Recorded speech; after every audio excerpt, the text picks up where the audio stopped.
Ya, temanya hari ini adalah tentang testing vs temptation. Jadi tentang ujian dan pencobaan. Kenapa hari-hari ini memang hari-hari sulit. Jadi kita semua ngalami, termasuk saya juga ngalami juga. Dan beberapa mungkin merasa begitu berat, sampai saya ada saudara dari Amerika sampai telepon, dia juga nangis-nangis, di Amerika juga ngalami yang sama.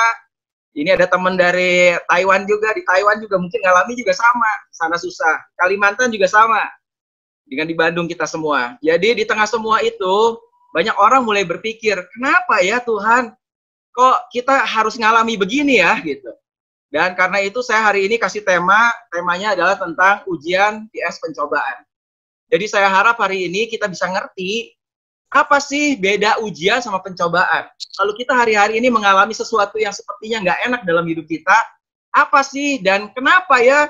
Karena tadi kan banyak pertanyaan, orang bilang selalu, Tuhan, kenapa ya Tuhan? Kenapa ya? Nah, yang pertama, saudara perlu tahu ada satu kebenaran yang paling mendasar tentang ujian dan pencobaan. Kenapa? Dikatakan di sini bahwa apabila seorang dicobai, janganlah ia berkata, pencobaan ini datang dari Tuhan. Itu di Yakobus 1 ayat 13. Jadi saudara perlu tahu bahwa Tuhan, pencobaan yang kita alami bukan dari Tuhan. Sebab Tuhan tidak dapat dicobai oleh yang jahat dan ia sendiri tidak mencobai siapapun. Ini kebenaran dasar yang kita perlu tahu. Bahwa pencobaan atau masalah yang kita alami itu bukan dari Tuhan. Amin. Kita harus pegang erat-erat. Kenapa? Ini firman. Kenapa? Karena Tuhan tidak dapat dicobai oleh yang jahat dan ia sendiri tidak mencobai siapapun. Kita perlu tahu ini. Karena itu ayat berikutnya bilang, saudara-saudaraku yang kukasihi, janganlah sesat. Bahasa Inggrisnya dikatakan, don't be deceived. Atau jangan sampai tertipu. Berarti apa? Banyak orang yang akan tertipu. Mereka tertipu apa? Mereka berpikir bahwa pencobaan atau masalah yang kita alami itu datang dari Tuhan. Padahal semua masalah, semua pencobaan tidak datang dari Tuhan. Itu dulu. Makanya jelas dibilang di Yakobus, jangan sampai tertipu. Jangan sesat ini, jangan tertipu. Kenapa? Karena setiap pemberian yang baik dan setiap anugerah yang sempurna datangnya dari atas, dari Tuhan, dari Bapa. Diturunkan dari Bapa segala terang. Padanya tidak ada perubahan atau bayangan karena pertukaran. Kita tahu Bapa kita disebut the Father of Light. Dia adalah Bapa segala terang. Berarti kalau saudara nyalain lampu, di mana ada terang, tidak ada gelap. Nggak mungkin terang bisa bersatu dengan gelap katanya. Jadi nggak mungkin ada bagian terang dan bagian gelap. Di mana ada terang, tidak ada kegelapan. Bapa kita adalah Bapa terang. Makanya dikatakan every good gift and every perfect gift is from above. Semua yang baik justru itu datang dari Tuhan. Kenapa? Dia nggak punya semua yang buruk. Dan kalau nggak punya, bisa nggak kita ngasih? Saya nggak punya uang, bisa nggak saya bisa kasih uang? Nggak bisa. Dengan kata lain, Bapa itu hanya punya sesuatu yang baik. Dan dia tidak akan pernah memberikan sesuatu yang buruk. Makanya tadi dikatakan kita perlu tahu masalah pencobaan bukan dari Tuhan. Ada nggak katanya orang, Bapak itu kalau minta roti kemudian dikasih batu. Kalau minta ikan kemudian dikasih ular. Kalau minta telur kemudian dikasih scorpion, dikasih kalajengking katanya. Dikatakan kalau kita aja Bapak di dunia tahu memberikan yang baik buat anak-anak kita, how much more? Bagaimana Tuhan itu lebih lagi bahwa Bapa itu pasti Bapa di surga akan memberikan yang terbaik dalam hidup kita. Amin. Makanya kita perlu tahu the truth, kebenarannya about God, kebenarannya tentang Tuhan kita. Bahwa God is working all things for good. Ayatnya Roma 8 ayat 28 bilang apa? Bahwa Tuhan selalu turut bekerja dalam segala sesuatu mendatangkan kebaikan. Dan kita sering nyanyi juga, God is good all the time God is good. Bahwa Tuhan selalu baik setiap waktu. Dan setiap waktu Tuhan selalu baik. Jadi gak ada alasan lagi bahwa kita perlu tahu siapa Tuhan kita. Tuhan kita adalah Tuhan yang baik. Nah ini dulu basicnya, ini dulu dasarnya. Nah hari ini saya mau bahas tentang ujian dan pencobaan. Dan ada 3 hal yang sebetulnya saya mau sampaikan, jadi goalnya setelah saudara dengar hari ini, saudara bisa jawab 3 pertanyaan ini. Where they come from? Dari mana datangnya? pencobaan itu. What they mean. Apa artinya? Buat apa itu pencobaan itu ada sepertinya. And how to defeat them. Gimana caranya kita bisa ngalahin itu. Oke, nah. Dari mana datangnya pencobaan? Dari mana datangnya? Dari setan. Itu udah pasti. Bahwa pencobaan dari awalnya, dari kitab Kejadian, bahkan dari Kejadian 3, itu kita tahu bahwa setanlah yang mencobai. Dan Yesus juga pernah alami. Yesus juga pernah dicobai. Di sini to be tempted by the devil. Dia juga dicobai oleh setan. Ayatnya bilang di situ ia tinggal 40 hari lamanya dan dicobai iblis. Jadi siapa yang mencobai? Dari mana datangnya masalah dalam hidup kita? Pencobaan itu datangnya yang pertama dari setan. Dari iblis. Dan strategi daripada setan, strategi daripada iblis, itu adalah yang pertama dia deception. Yaitu apa? Dia tipu. Makanya tipu muslihat iblis. Itulah dia tipu. Kemudian apa? Dia mulai kirim tes. Setelah ketipu, dikirim pencobaan. Setelah itu yang ketiga, dia pakai accusation. Atau apa? Dia condemnation. Dia tuduh. Jadi ada tuduhan-tuduhan. Begitu kita mulai jatuh, kita mulai mempertanyakan Tuhan. Kenapa ya Tuhan? Kenapa kok begini? Kenapa Tuhan kasih ini? Kenapa ada masalah ya? Kenapa ya? Kenapa ya? Dan mulai tuduhan-tuduhan dari iblis mulai datang. Itulah cara daripada iblis. Dan dia pakai apa? Menyerang pikiran kita. Di dalam pikiran kita mulai mikir, iya ya, kok Tuhan gitu ya? Kok Tuhan begini ya? Kenapa begini ya? Kenapa begitu ya? Jadi kita harus tahu. Dan kita lihat ini, contoh dari kitab Kejadian. Ini pertama kali muncul pencobaan nih. Buat siapa? Ya ke Hawa. Dikatakan di Kejadian 2 ayat 16 bilang gini. Lalu Tuhan memberi perintah ini kepada manusia. Semua pohon dalam taman ini boleh kau makan buahnya dengan bebas. Tetapi pohon pengetahuan tentang baik dan yang jahat itu janganlah kau makan buahnya. Sebab pada hari engkau memakannya, pastilah engkau mati.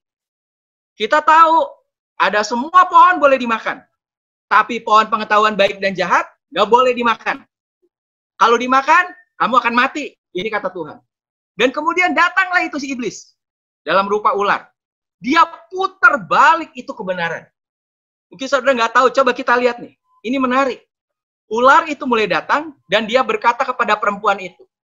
Tentulah Tuhan berfirman, semua pohon dalam taman ini jangan kamu makan buahnya, bukan?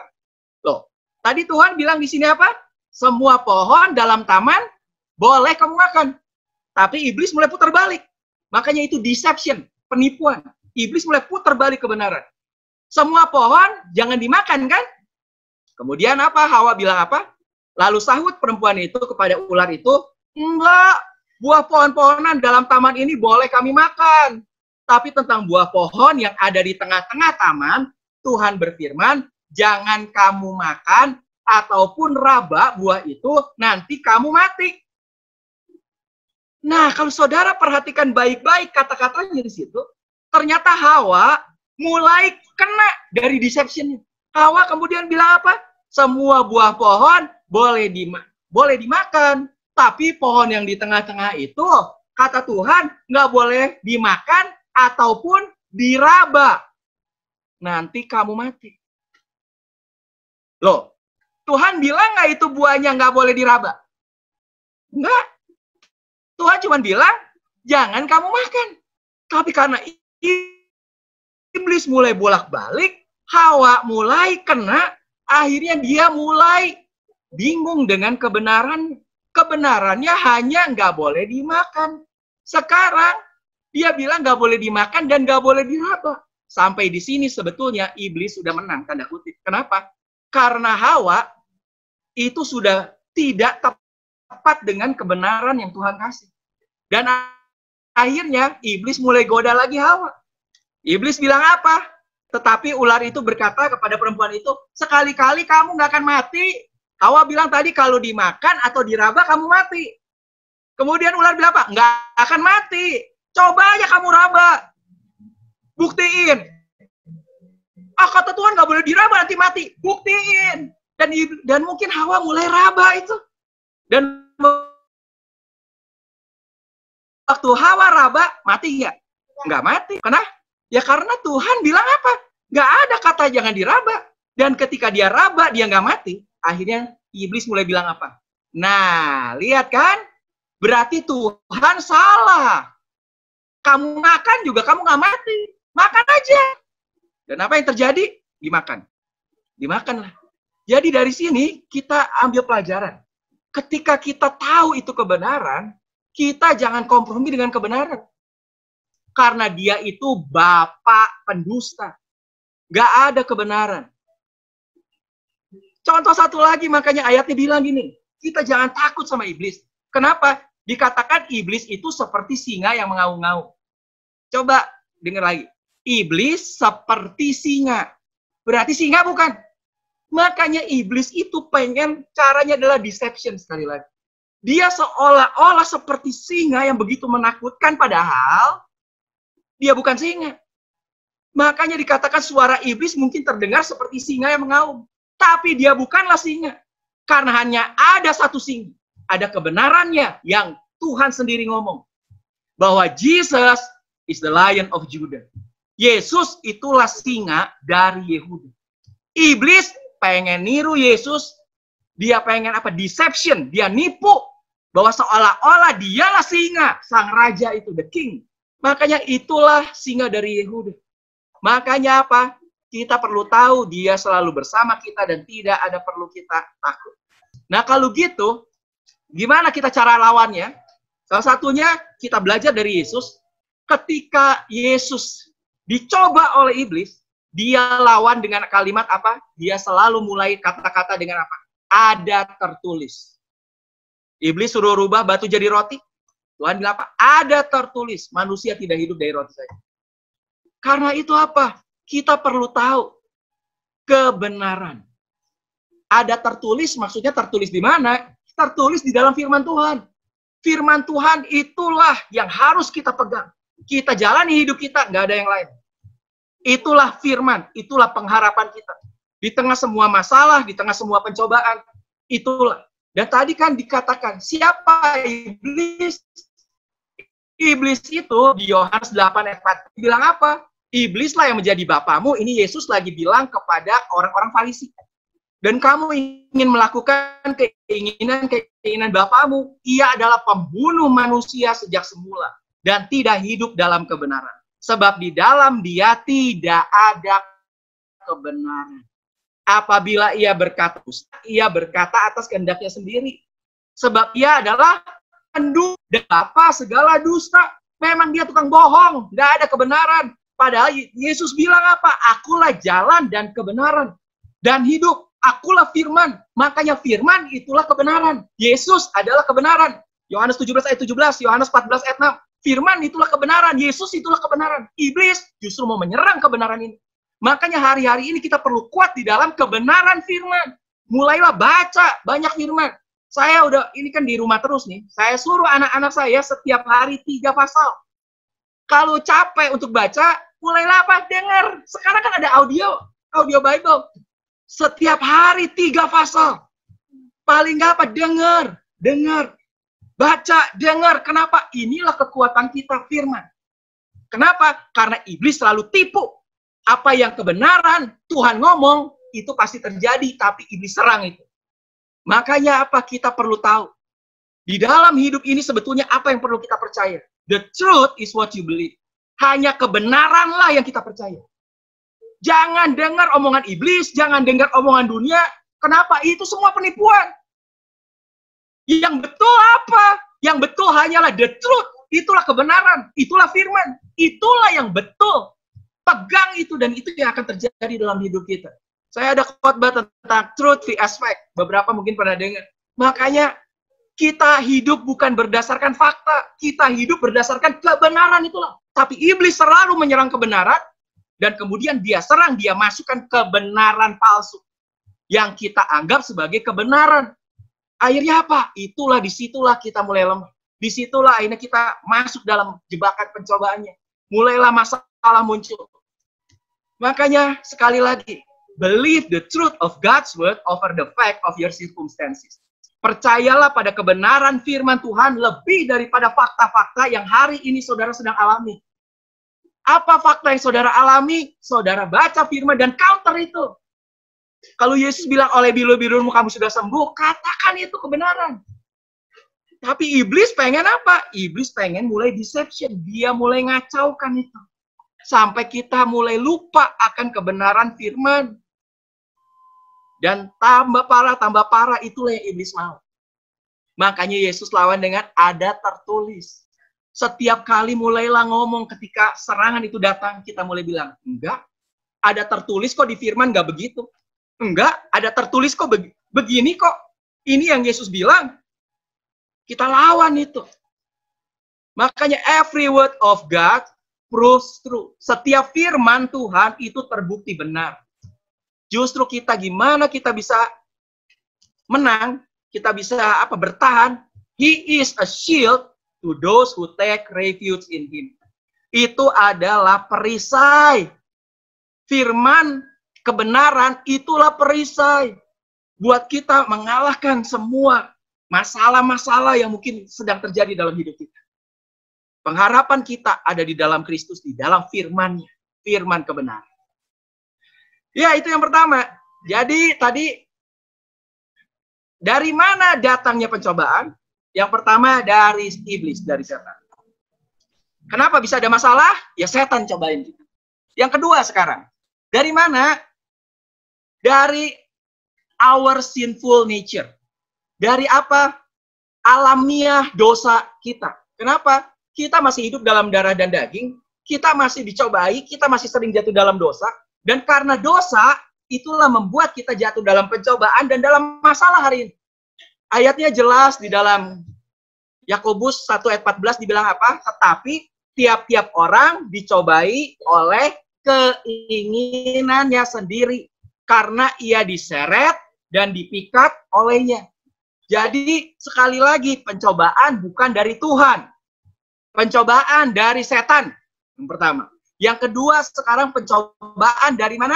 Dari dirinya sendiri. Dari diri kita sendiri. Karena apa? Karena kita ada keinginan.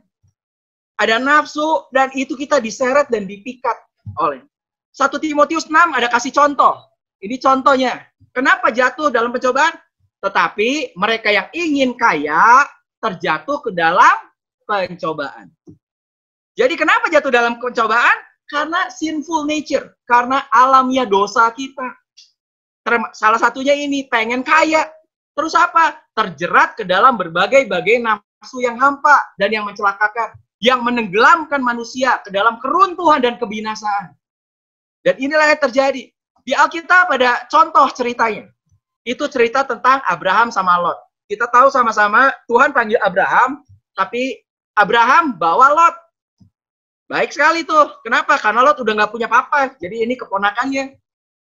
Dan waktu dibawa, Tuhan memberkati Abraham, dan Tuhan memberkati Abraham dan keluarga besarnya juga, termasuk Lot.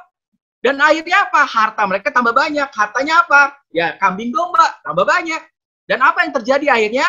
Mereka harus cari rumput yang lebih hijau. Karena dombanya tambah banyak, ya tambah susah carinya. Apalagi ada domba Lot, ada domba Abraham.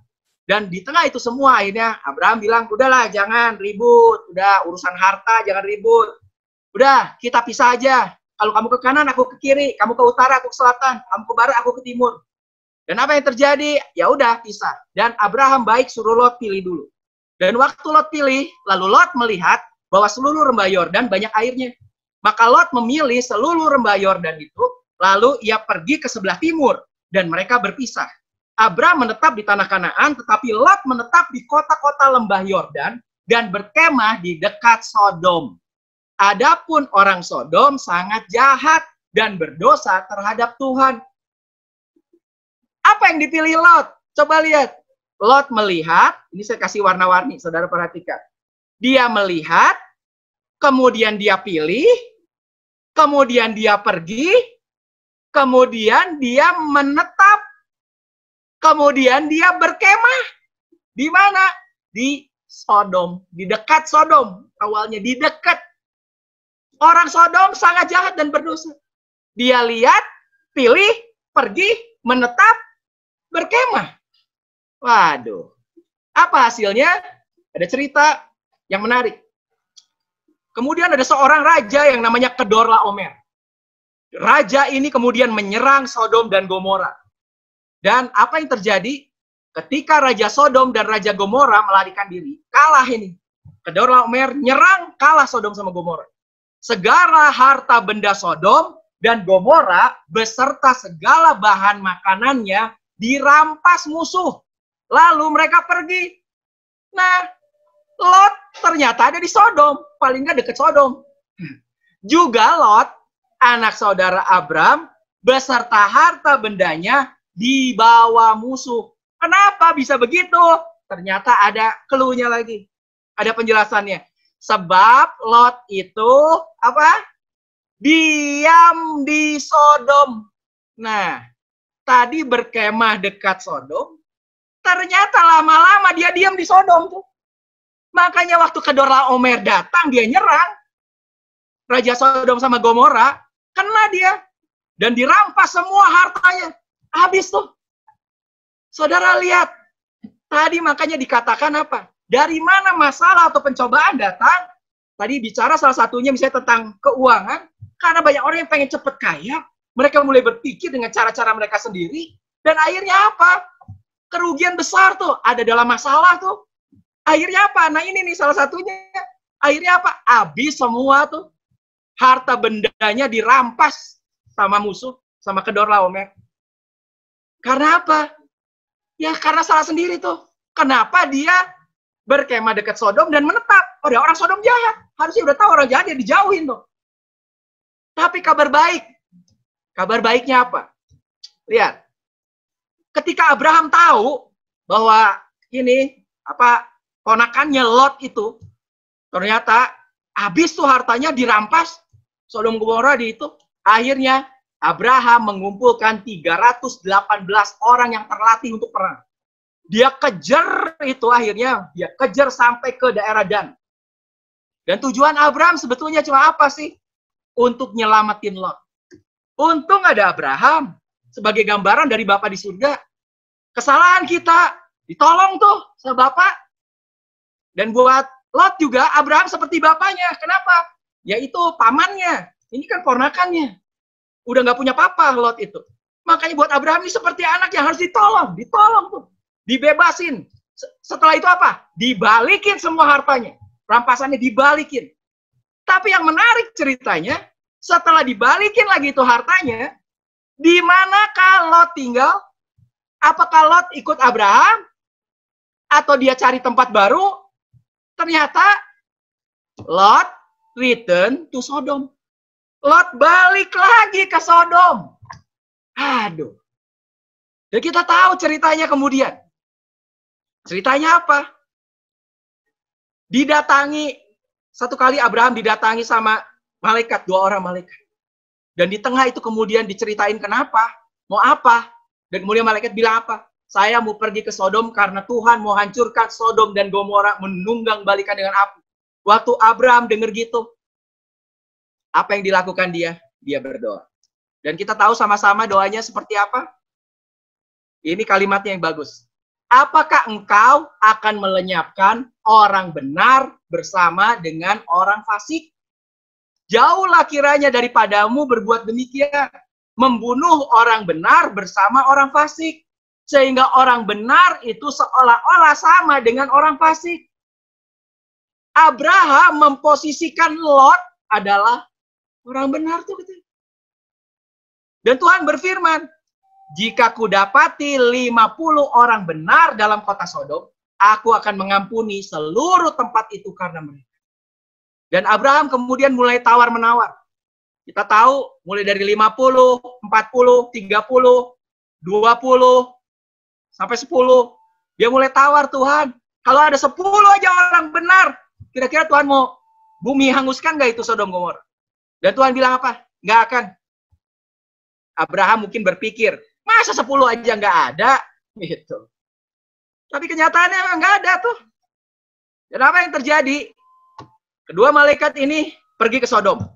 Dan tiba di Sodom pada waktu petang. Lot sedang duduk di pintu gerbang. Lot ngapain? Duduk di pintu gerbang Sodom. Aduh. Siapa yang duduk di pintu gerbang? Itu biasanya adalah tua-tua kota. Dialah yang lihat orang, siapa yang masuk ke kota. Dia yang boleh memutuskan orang itu boleh masuk apa enggak. Dan sekarang Lot ternyata di situ jadi tua-tua.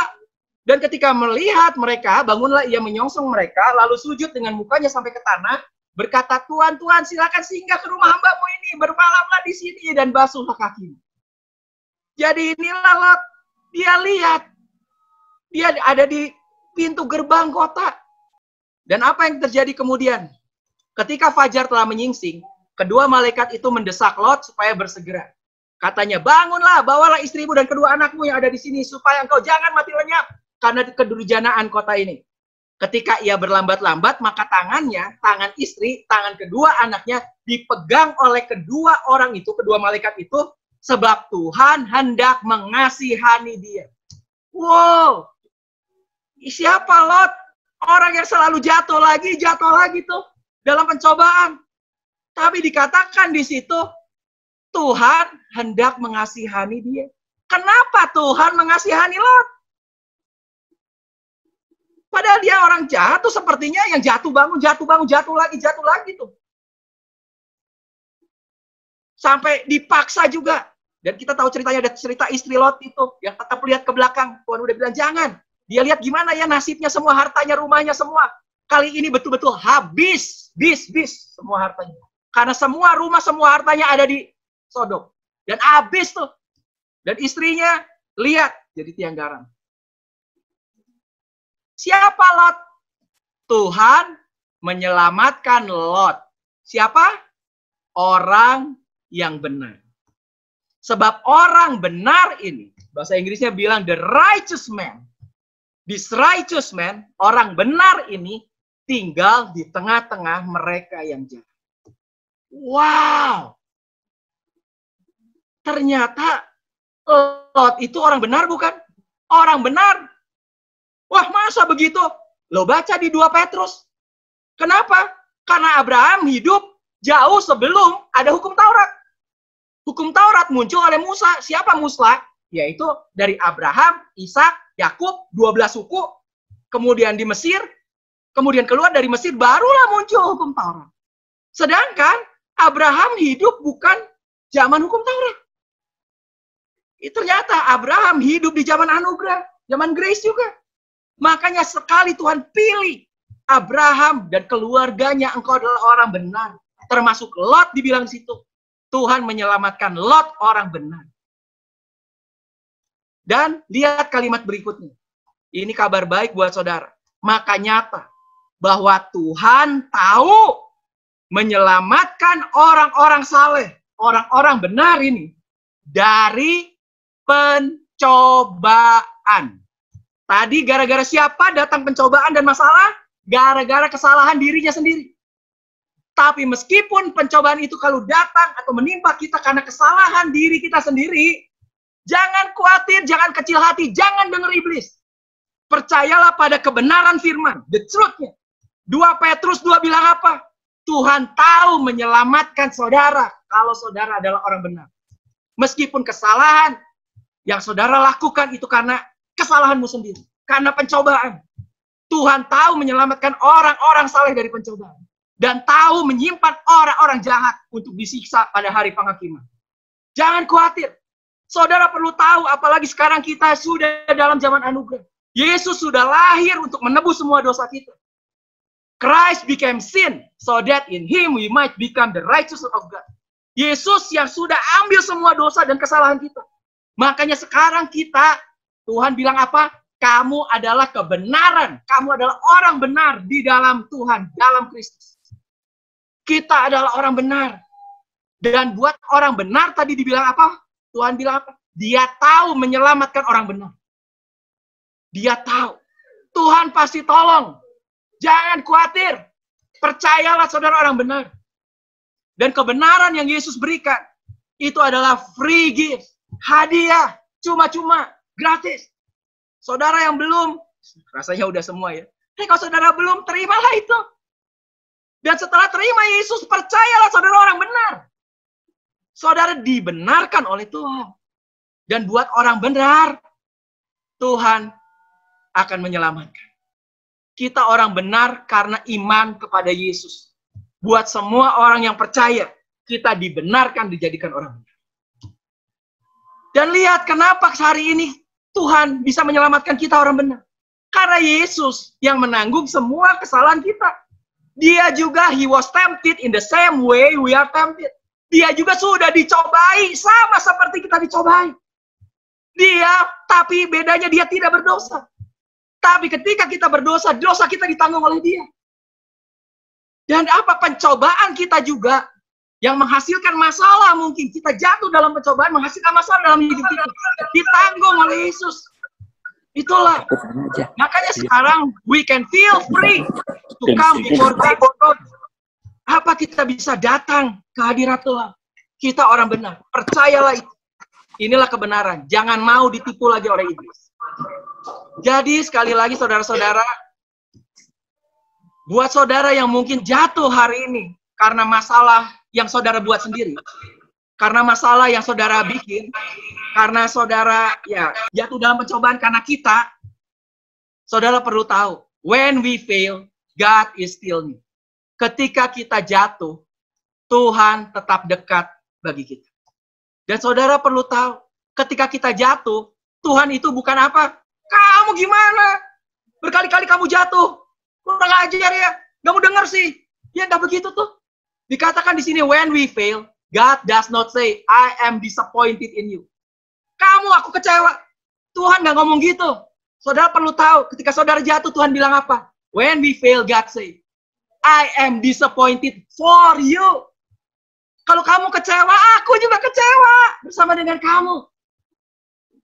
Aku juga kecewa. It's okay. Tapi Tuhan bilang apa? Aku tetap mengasihi kamu. And God's love me despite the fact that I fail Him every day. Bahkan ketika setiap hari mungkin kita gagal, Tuhan tetap mengasihi.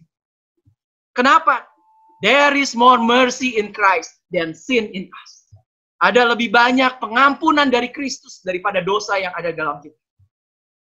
Jadi kalau memang hari ini saudara ada dalam masalah yang saudara buat sendiri, jangan khawatir. Kita tahu bahwa kita adalah orang benar. Dan janji Tuhan buat orang benar adalah apa? Dia akan menolong kita orang benar. Tuhan tahu untuk menolong setiap orang benar bahkan ketika jatuh. Makanya God's grace is greater than your past atau mistake. Kasih karunia Tuhan jauh lebih besar daripada masa lalumu, daripada kesalahanmu, daripada kegagalanmu. Kapan saudara buat? Ya pasti masa lalu kan. Dan hari ini saudara mungkin ngalami itu. Jangan khawatir. God's grace is greater. Kasih karunia Tuhan jauh lebih besar. Kasih karunia Tuhan jauh lebih besar. Amin. Yang ketiga. Jadi yang pertama tadi apa? Yang pertama, dari mana masalah itu datang? Dari setan. Yang selalu mencobai kita. Yang kedua dari mana? Dari diri kita sendiri. Karena kita punya sinful nature. Yang pengennya selalu berdosa. Atau apa ya, kita kadang jatuh juga. Tapi hari ini saudara perlu tahu. Kenapa? Tuhan akan selalu tolong kita. Dan yang ketiga, dari mana masalah itu datang? Dari mana sih kita ngalami itu semua? Yang ketiga adalah karena kita hidup in the fallen world. We all live in the fallen world. Hari ini kita hidup di dunia yang sudah jatuh. Kenapa? Dunia ini sudah berdosa. Dan dosa itulah akar segala masalah. Jadi apa? Hari ini wajar, bukan wajar ya. Kenapa? Kita kok nggak ngapa-ngapain, kok kita jadi ikut susah ya? Semua ngalami kesusahan. Tadi dibilang saya juga ngalami kesusahan. Saya hamba Tuhan. Biasanya apa? Setiap minggu saya nggak ada di Bandung. Paling di Bandung itu 5 bulan sekali lah gitu. Jadwal padat. Keliling sana sini, sana sini, sana sini. Sejak Februari nggak kemana-mana. Pesawat aja nggak ada. Nangkring di rumah terus ngurus anak. Masak, ajak main. Jadi apa? Ya itu masalah selalu ada. Dan kenapa? Ya karena kita memang ada di dunia yang sudah jatuh. Contoh, kalau kita nyetir aja, kita nggak salah. Ikut aturan semua. Bisa tiba-tiba apa? Ada mobil labrak, jeger. Ada masalah buat kita. Kenapa kita dapat masalah? Ya karena memang kita hidup di dunia yang sudah jatuh. Makanya ayatnya di Roma 8 ayat 22 bilang apa? seluruh ciptaan, the whole creation groaning. Semua ciptaan mengerang. Mereka lagi bilang, aduh, katanya. Kenapa begini? Semua ciptaan. Makanya memang kita punya pengharapan bahwa kita bukan dari dunia. Kita pengharapannya apa ya? Pengharapan kita, Yesus datang lagi jemput kita. Itulah pengharapan orang percaya.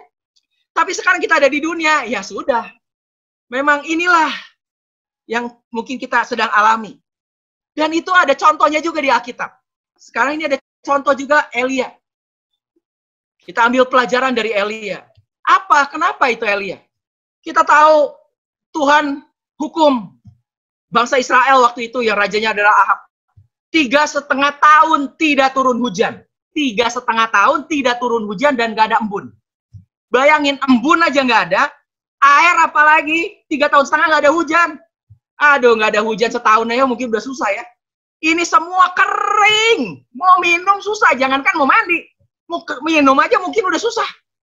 Dan di tengah itu semua, pertanyaannya, Elia, orang benar, nabinya Tuhan, ngalami nggak kesusahan? Ngalami. Kenapa? Karena memang kita hidup di dunia yang jatuh. Jadi apa? Ketika ada masalah di dunia, ya otomatis kita juga ngalami. Sekarang ada virus corona, ya kita juga ngalami. Jadi bukan cuma saudara aja yang mungkin, waduh kok berat. Saya bilang tadi saya juga susah. Sepertinya. Nah, Elia juga ngalami. 3,5 tahun nggak ada hujan tuh. Tapi apa kabar baiknya? Tuhan selalu punya jalan keluar. Tuhan suruh Elia pergi ke tepi sungai Kerit. Dan gimana urusan makan? Tuhan kirim burung gagak yang tiap hari kirim roti sama kirim daging. Jadi makanannya Elia dikirim sama burung gagak. Tiap hari dikirim roti sama dikirim daging. Bayangin tuh. Sekali lagi, di tengah masalah dunia, seperti corona sekarang yang ada, dan mungkin kita juga terkena imbasnya, kita orang benar percayalah bahwa Tuhan tahu tadi, selalu ada pertolongan. Percaya. Percaya. Elia, Tuhan kirim burung gagak. Tapi lagi-lagi, ada nggak masalahnya kemudian? Kalau saudara baca di situ, ada lagi masalah. Kenapa? Ini nggak ada hujan 3,5 tahun. Lama-lama sungai Kerit juga kering katanya. Dan sekarang Tuhan suruh Elia pergi ke Sarfat. Selalu ada jalan keluar. Dan di Sarfat dia ketemu seorang janda yang punya anak. Dan kemudian Elia bilang apa? Kasih kepada aku bikinin makanan sama minuman. Aus nih. Jalan dari sungai Kerit sampai ke kota Sarfat. Nggak makan, nggak minum. Aus. Saya minta minum, bikinin roti. Jandanya bilang apa? Kebetulan kita lagi mau bikin roti nih. Tapi masalahnya, ini roti terakhir. Karena apa? Tepung sama minyaknya udah habis. Ini roti terakhir, kita mau makan, setelah itu kita juga, ya udah gimana nanti mau mati aja. Dan ternyata, Tuhan tahu tuh. Bahkan, Tuhan bukan cuma menyelamatkan orang benar, tapi ternyata kenapa sungai Kerit kering? Karena Tuhan tahu hari itu, ada orang di Sarfat, seorang janda yang punya anak, kalau Elia nggak datang, dia bakal mati. Makanya sepertinya Tuhan keringin itu sungai. Sampai nggak bisa minum lagi, dan Tuhan suruh Elia pergi.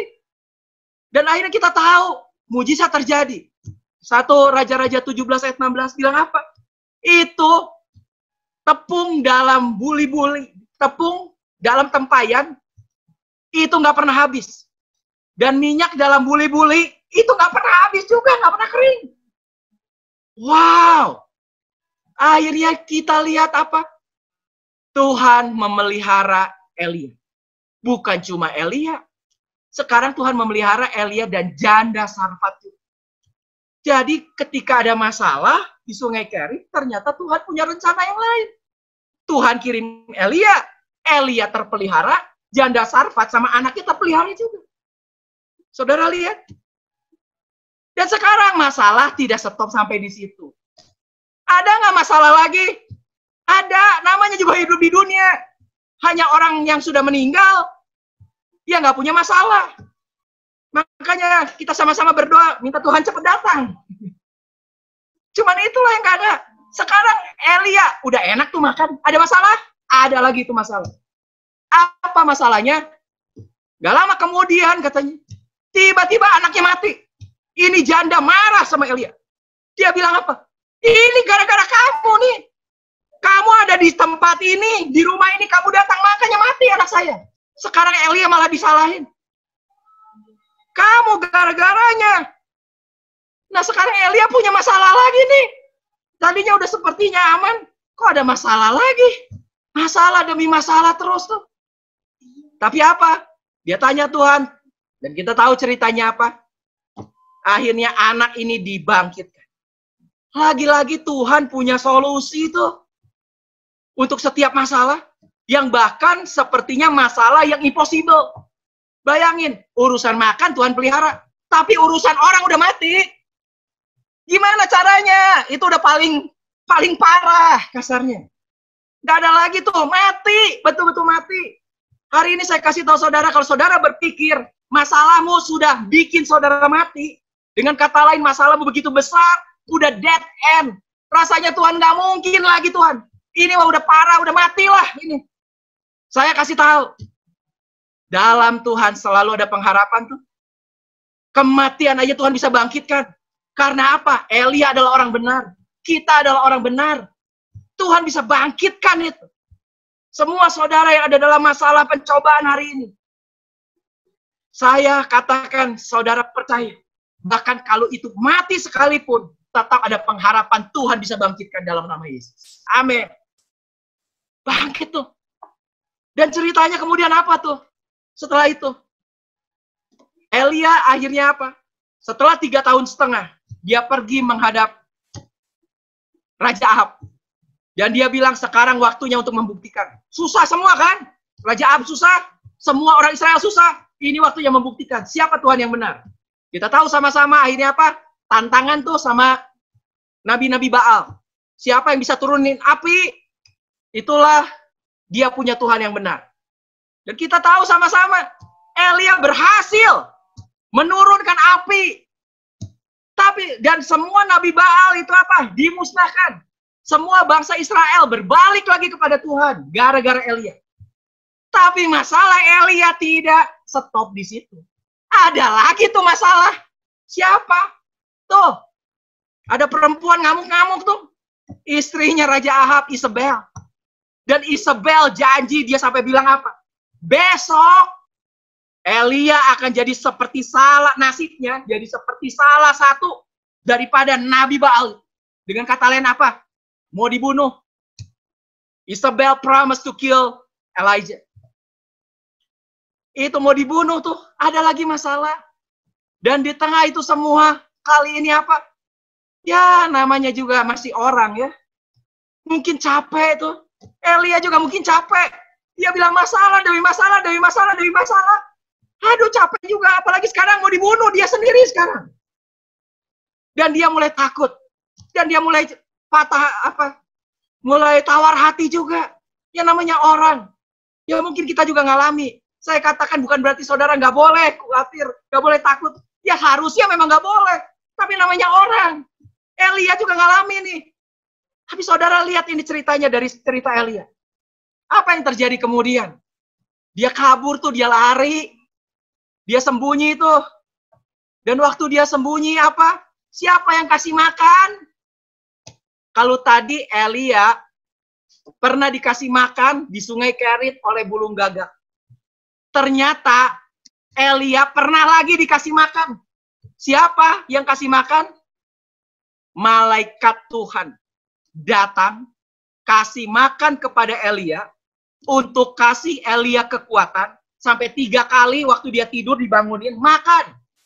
Elia makan, tidur lagi. Habis apa? Hopeless. Dia bilang ke Tuhan sampai minta mati. Tuhan, ambil aja nyawa saya Tuhan. Udah gak tahan lagi nih. Masalah terlalu berat. Mati aja saya Tuhan, mati aja.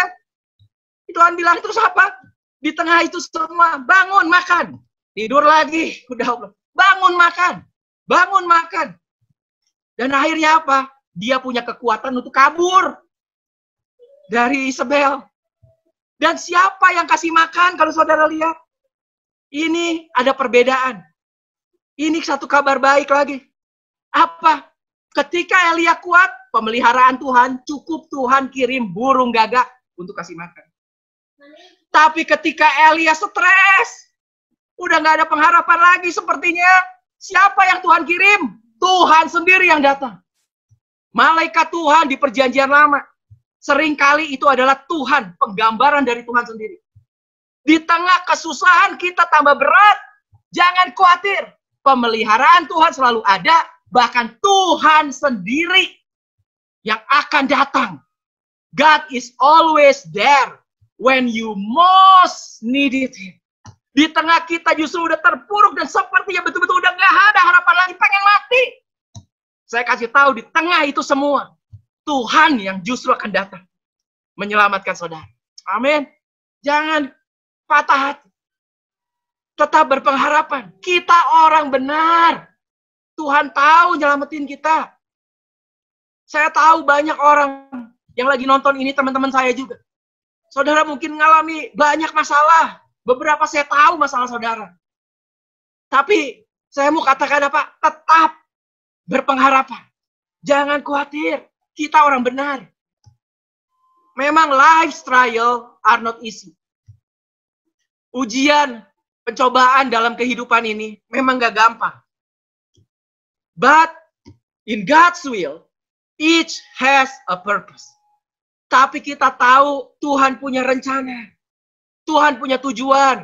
Kalau tadi kita belajar dari Elia.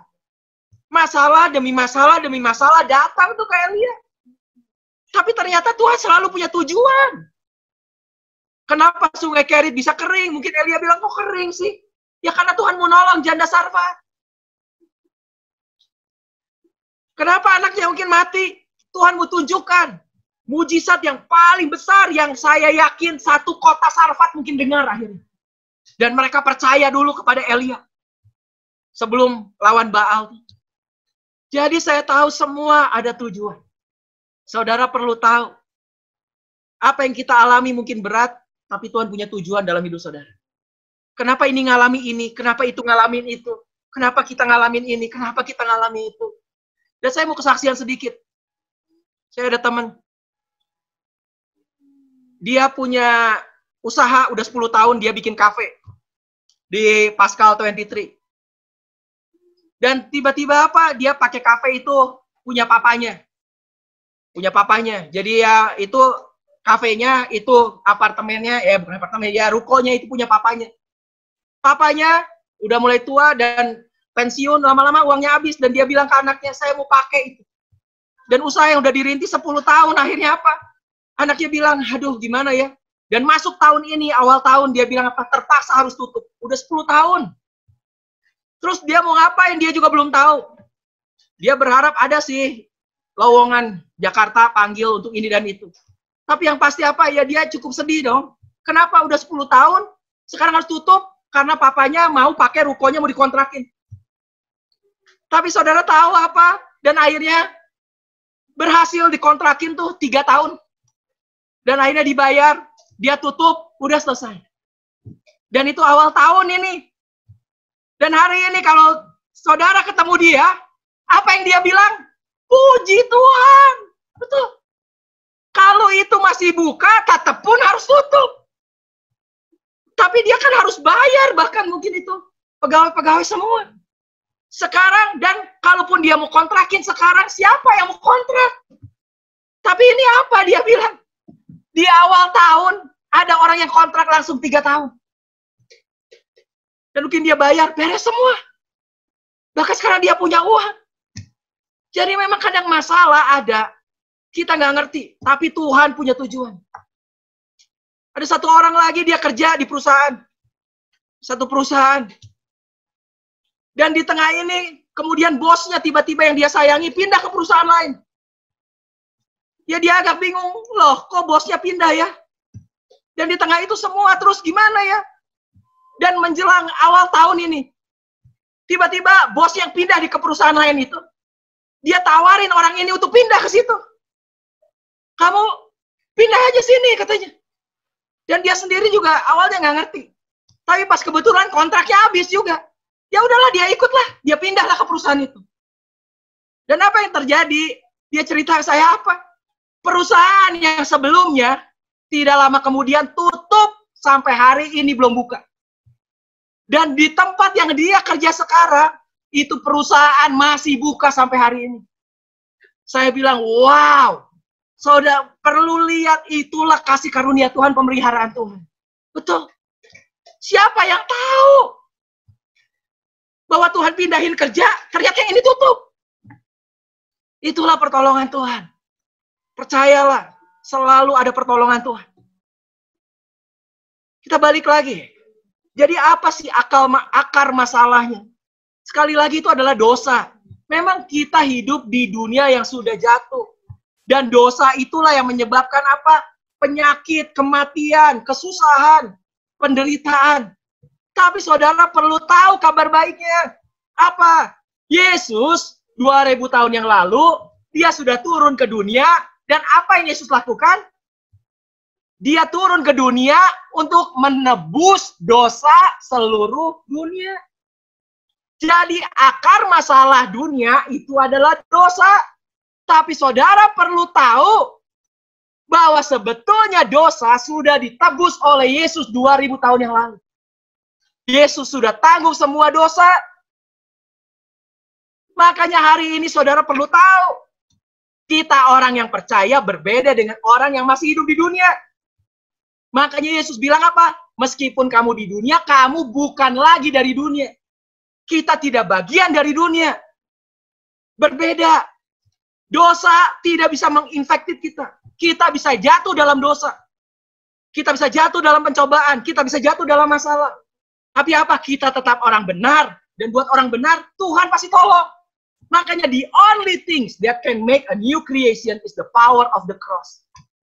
Itu karya salib Kristus, itulah jawabannya buat kita. Kita perlu tahu. Dan sebelum Yesus naik ke surga, setelah dia turun lagi, dia bilang apa? Lalu Yesus bilang apa? Di Matius 28 ayat 18. 3 ayat sebelum Yesus naik ke surga. Ini ayat yang luar biasa. Biasanya orang bilang, apa yang perkataan Yesus terakhir? Pergi, jadikan semua bangsa murid. Ya, itu betul, nggak salah. Tapi ada kalimat yang paling penting yang sebetulnya Yesus katakan. Yang Yesus bilang adalah apa? Lalu Yesus mendekati mereka dan berkata, semua otoritas, semua kuasa di surga dan atas bumi sudah diberikan kepadaku, kata Yesus. Ini kalimat sangat powerful. Apa? All authority. Semua otoritas di surga dan atas bumi sudah diberikan kepadaku, kata Yesus. Jadi sekarang otoritas di dunia ada di siapa? Ada di Yesus. Makanya ayat yang terakhir Yesus bilang apa? Sebelum dia naik ke surga, perkataannya. Be sure of this. Kamu harus yakin tentang hal ini. Apa? I am with you always, even to the end of the age. Aku selalu ada bersama dengan kamu. Sampai kapan? Sampai akhir daripada dunia. Karena dia tahu kenapa dia harus bersama-sama kita terus. Karena dia tahu. Yang ketiga tadi, kita sedang hidup di dunia yang sudah jatuh. Tapi Tuhan janjikan apa? Di tengah dunia yang sudah jatuh, dia selalu ada bersama kita. Perlindungan Tuhan atas hidup kita ada. Penyertaan Tuhan, pertolongan Tuhan, jalan keluar, semua masalah Tuhan ada dalam buat kita. Itulah jawabannya. Bagian terakhir. Jadi kita udah tahu sekarang. 3 hal penyebab pencobaan dalam hidup kita. Setan, iblis, terus apa lagi? Diri kita. Yang ketiga, dunia yang memang sudah jatuh. Makanya Yesus bilang apa? Nah, sekarang apa tujuannya nih? Pencobaan. Makanya Yesus bilang, berdoalah supaya kamu jangan jatuh ke dalam pencobaan. Yesus bilang, berjaga-jagalah dan berdoalah supaya kamu jangan jatuh ke dalam pencobaan. Roh memang penurut, tapi daging lemah. Yesus bilang, memang sih, kalau kamu jatuh, aku pasti tolong. Kamu orang benar. Tapi masalahnya, kan susah. Makanya kamu tetap berdoa. Jangan sampai kamu jatuh dalam pencobaan. Kenapa? Nanti ya susah hidup kamu. Kalau saudara nyuri, Tuhan tetap ampuni. Tapi saudara digebukin masuk penjara. Gitu. Jadi makanya Tuhan bilang, tetap kita berdoa. Berdoa apa? Tuhan, jangan bawa saya ke dalam pencobaan. Makanya Yesus ajarin, lead us not into temptation, but deliver us from evil. Jangan bawa ke dalam pencobaan, tetapi lepaskan dari yang jahat itu. Kata jangan bawa ke dalam pencobaan, lead us not into temptation. Temptation di sini pakai kata peirasmos. Sebetulnya peirasmos ini lebih luas. Jadi apa kalau saudara lihat? Pencobaan tadi kan datangnya dari iblis.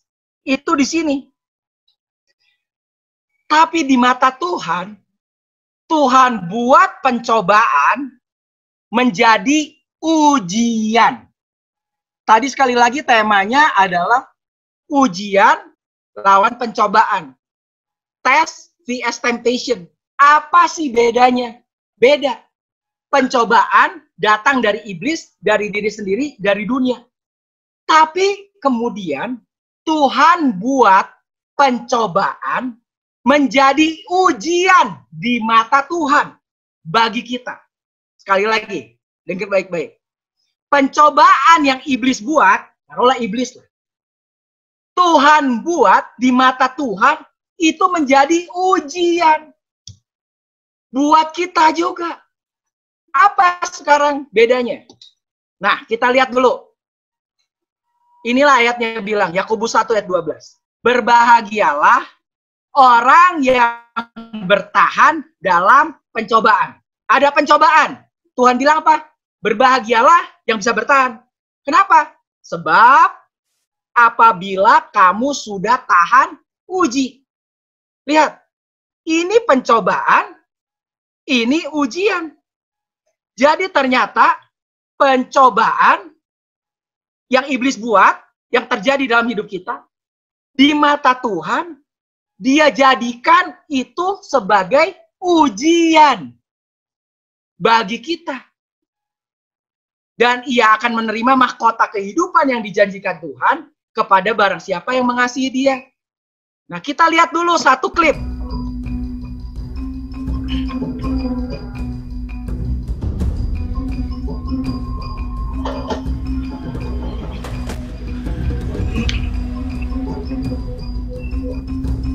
Ini ada mobil bagus-bagus kok ditabrakin ya?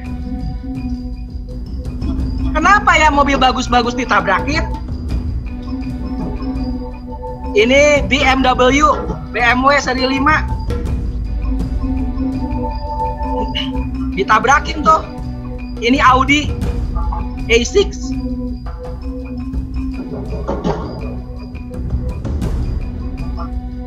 Nah, dari gambar ini, saudara perlu tahu, ternyata semua mobil yang sebelum dikeluarin, ditabrakin dulu.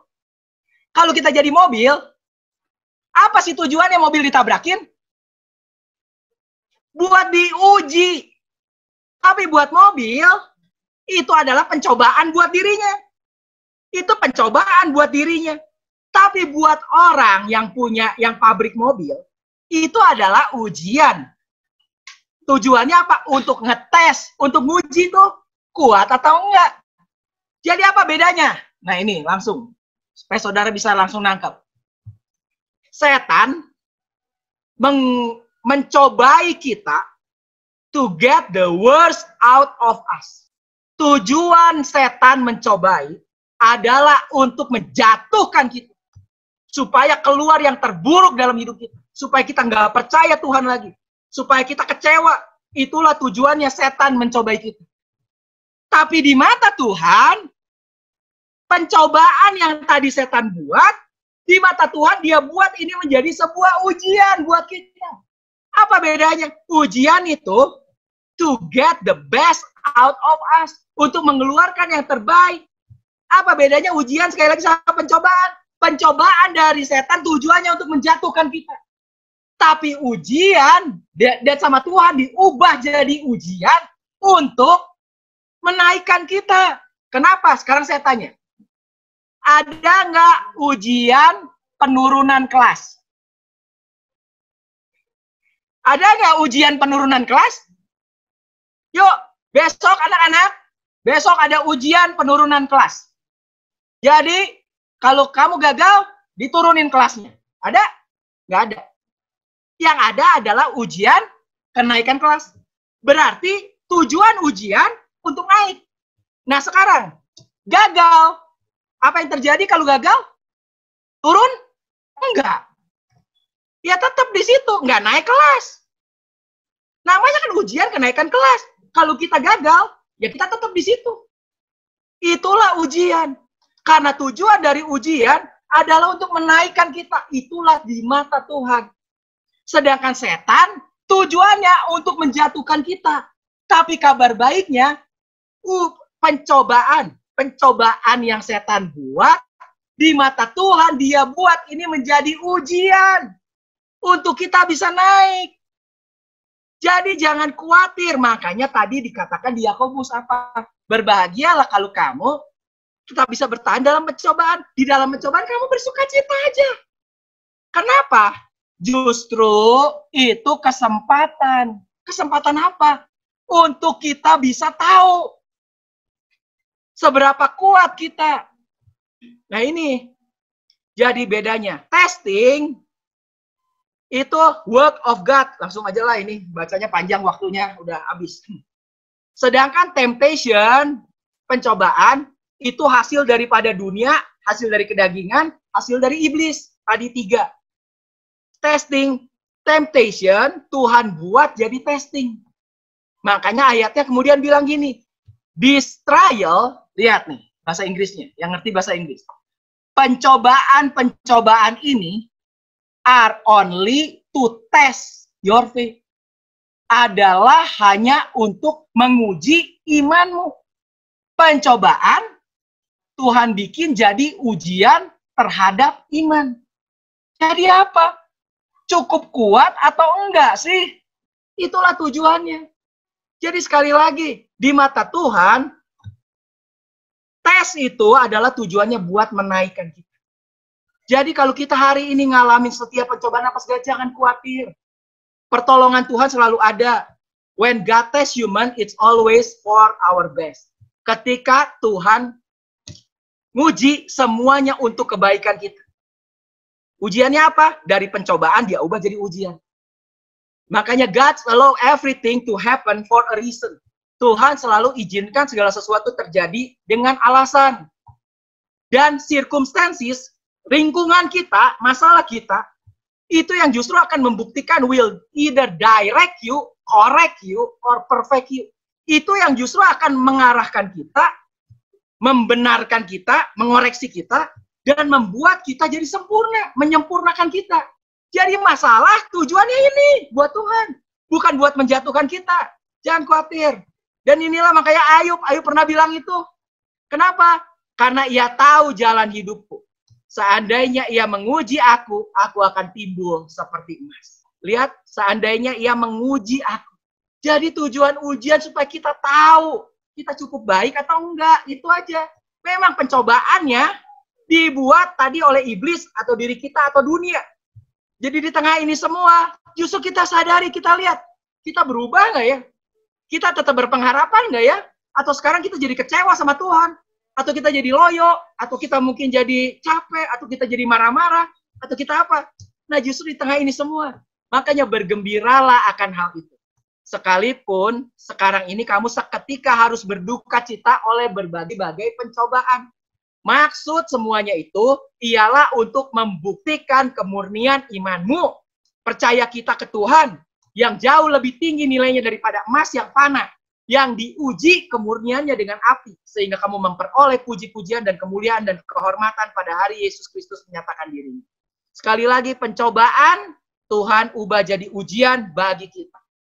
Justru pencobaan ada, kita yang tahu membuktikan. Kita sendiri yang tahu, oh saya tuh udah bisa naik kelas. Oh, saya tuh belum. Oh, saya tuh kok jadi begini ya? Kok jadi begitu? Makanya ada kalimat bagus. To realize the word of the anchor, we need to feel the storm. Untuk kita tahu seberapa kuat itu kekuatan jangkar, gimana cara ngujinya? Makanya perlu ada badai. Semakin badai kuat, semakin kita tahu, oh jangkar kita cukup kuat. Jadi tujuan ada badai di tengah badai ini. Kita justru yang tahu, oh saya tetap bisa percaya ke Tuhan. Oh saya bisa tetap tenang. Oh saya bisa tetap pengharapan. Berarti apa? Itulah tujuannya. Makanya jangan terlalu khawatir dengan keadaan saudara. Justru di sini kita harus tetap percaya. Lihat, oh iya ya, ternyata saya kurang ya. Oh ternyata saya kurang percaya. Oh ternyata saya stres juga ya di tengah ini semua. Oh berarti saya butuh Tuhan. Tapi kita tetap percaya pertolongan Tuhan selalu ada. Kadang Tuhan izinkan ada Goliat muncul dalam hidup kita. Buat Daud tiba-tiba ada Goliat. Tapi saudara tahu, baru kemarin saya baca sama anak-anak tentang Goliat. Tentang Daud sama Goliat, nonton filmnya juga. Kapan Daud mulai terkenal? Siapa Daud? Daud bukan seorang prajurit. Dia bukan tentara. Gak ada yang kenal dia. Boro-boro Raja Saul kenal dia. Gak mungkin bisa kenal. Tapi kapan Daud bisa jadi terkenal? Kenapa orang bisa kenal Daud? Tentara juga bukan. Ketika muncul Goliat. Jadi terkadang Tuhan munculin Goliat. Supaya apa? Supaya bisa muncul kekuatan, supaya saudara bisa tahu kekuatan saudara. Jadi kadang Tuhan kasih masalah supaya kita bisa tahu kekuatan kita. Supaya kita bisa ngandalin Tuhan juga. Joel Osteen pernah bilang gini, God will not allow anything to come into your life unless He has a purpose for it. Tuhan tidak akan pernah izinkan apapun terjadi dalam hidup saudara, kecuali Dia punya tujuan di dalam masalah yang terjadi dalam hidup kita. Saya ulangi, kalau saudara hari ini punya masalah, hari ini saudara ada dalam pencobaan, sepertinya, kesusahan, Tuhan tidak akan pernah izinkan itu bisa terjadi dalam hidup saudara. Kalau tidak ada tujuannya. Itu Joel Osteen yang bilang. Jadi kalau hari ini saudara mengalami itu masalah, kesusahan, pencobaan, berarti Tuhan punya tujuannya. Dan di mata Tuhan itu Dia mau untuk kita uji. Kita naik kelas, kita lihat untuk menghadapi ini gimana. Itulah tujuannya. Saya akan tutup dengan kesaksian.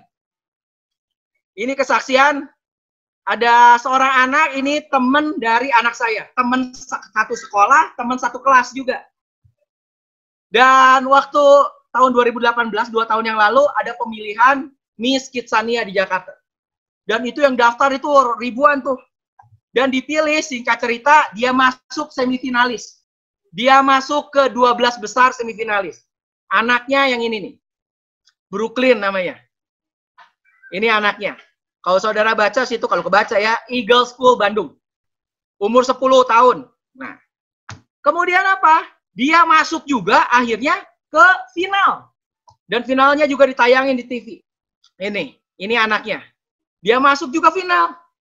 Dan kalau saudara lihat yang lain, itu gini nih. Pakai begini. Jadi kita suruh dukung semua dan kita dukung. Dukung voting, dukung doa. Dan dia juga sendiri udah dibilang, yakinlah. Bayangin dari ribuan orang, sekarang Tuhan kok bisa pilih kamu. Dari sekolah kecil di Lembang, yang akhirnya bisa masuk ke finalis Miss Kidsania tahun 2018. Berarti apa? Pasti ini rencana Tuhan. Pasti kamu akan menang. Ini pasti rencana Tuhan. Kamu menang pasti. Percaya aja. Dan jika cerita kemudian apa? Pas final itu, selesai final, itu kan di voting semua. Kita voting. Dan waktu diumumkan, juara 1 bukan dia. Juara 2 bukan dia. Juara 3 bukan. Juara 4 juga. Juara harapan juga enggak. Paling bawah ada waktu di final, kalau nggak salah. Karena apa? Itu kan berdasarkan polling SMS. Sekarang yang juara 1, itu ternyata teman Instagramnya aja 5.000 kalau nggak salah. Ya jadi kan banyak yang voting. Sedangkan ini anak, cuma di sekolah kecil di Lembang. Ya kalah lah. Dan waktu kalah, akhirnya dia nangis. Terus dia bilang ke mamanya, "Ma, Kenapa? Kok Tuhan nggak tolong? Kalau Tuhan udah bawa saya dari ribuan orang bisa masuk ke semifinalis, 12 orang bisa masuk lagi jadi finalis. Kenapa? Katanya. Kok Tuhan nggak tolong sepertinya? Kok Tuhan mengecewakan lah sepertinya. Kenapa sih Tuhan? Dan mamanya juga mungkin nggak bisa jawab. Dan malam itu mereka nginep di hotel mungkin terus tidur. Sampai ketiduran nangis juga. Mamanya bilang udahlah tidurlah. Terus mamanya doa, Tuhan kenapa Tuhan saya nggak ngerti. Saya nggak ngerti kenapa Tuhan gimana saya harus jawab ke anak saya. Kenapa sih itu kenapa ya anak ini kok nggak menang ya? Kan kalau dia menang kan bisa jadi berkat, bisa jadi terang, bisa jadi sinar dong. Waktu ngomong kenapa ya puji Tuhan Yesus gini apa segala. Kenapa ya? Kenapa Tuhan? Dan nggak ada jawabannya. Sampai mamanya mungkin ketiduran. Tidur. Besok paginya tiba-tiba pagi-pagi teleponnya bunyi. Masih ketiduran. Dan dia lihat teleponnya nggak kenal dia. Siapa ya ini?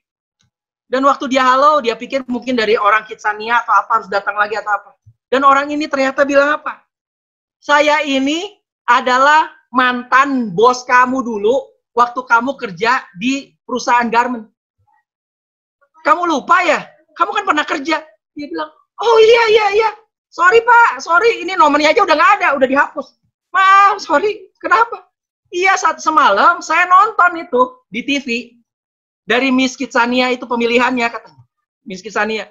Dan anak kamu itu luar biasa. Bahasa Inggrisnya bagus, jawabannya bagus, harusnya anak kamu tuh juara. Kemudian mamanya bilang, iya tapi buktinya nggak juara. Ya polling SMS-nya kalah sih, gini gitu. Iya tapi harusnya menang. Terus orang ini, dia tanya gini, ngomong-ngomong kenapa sih anak kamu itu pengen menang?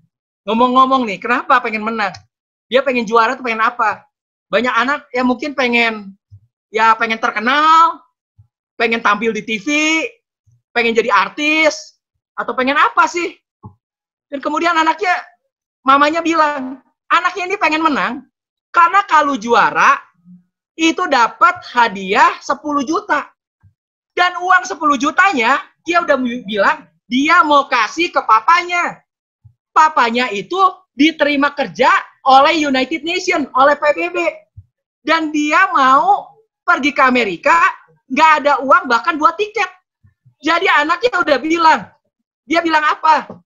Dia bilang, pokoknya nanti kalau saya menang, Pak, ini uang saya akan kasih.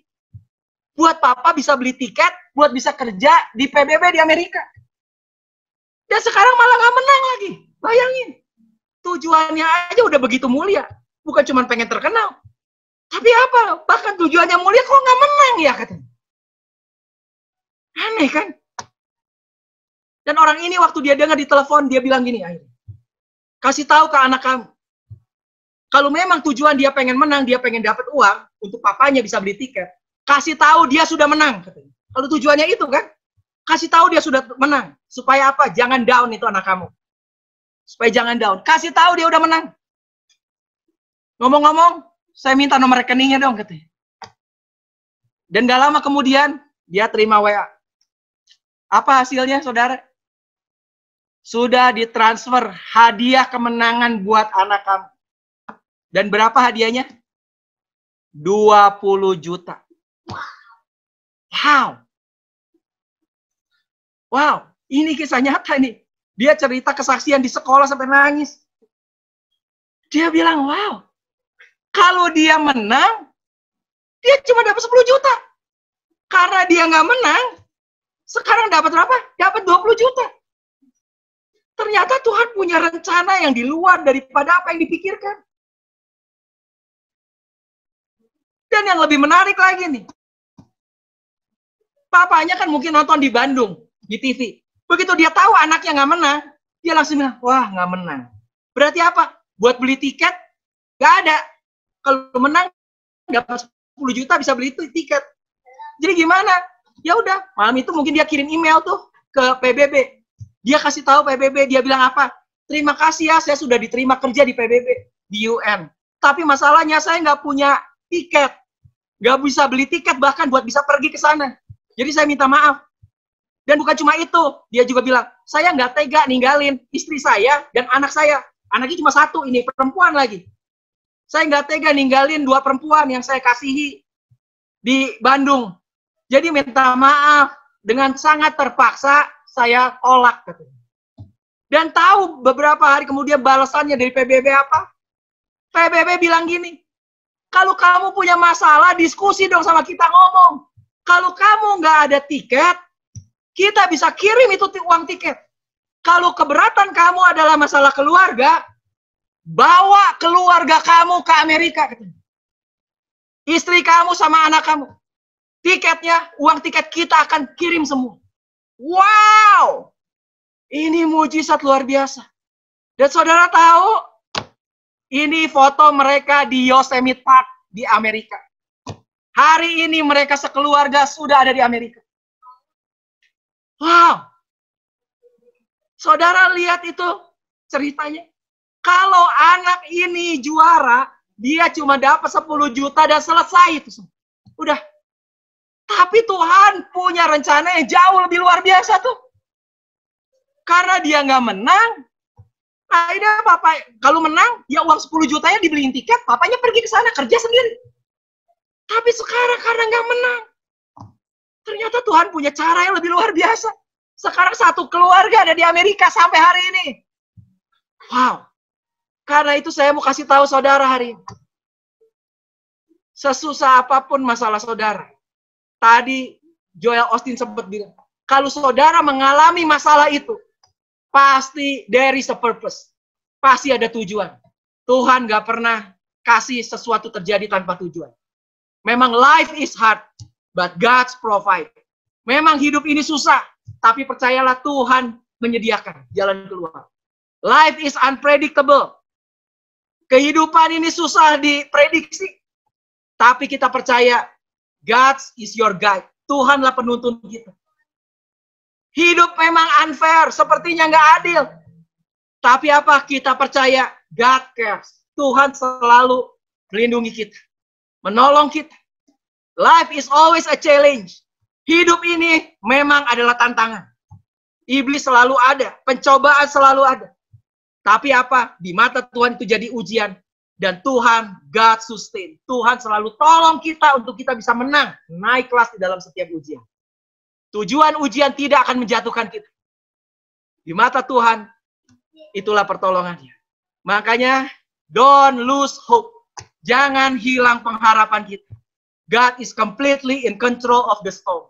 Bahkan di tengah badai sekalipun hari ini, badai corona, badai apapun, jangan hilang pengharapan. Percayalah, Tuhan yang mengontrol semua badai itu. Amin. Dia yang mengontrol itu akan terjadi apa tidak atas hidup saudara. Itu akan efek apa tidak. Tuhan yang mengontrol. God completely in control. Completely in control.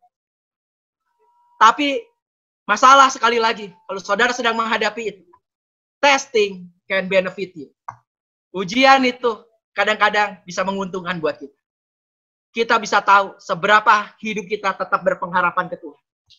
Atau kadang-kadang kita sudah mengandalkan kedagingan, kekuatan kita. Hari-hari ini banyak yang bisa tiba-tiba berubah.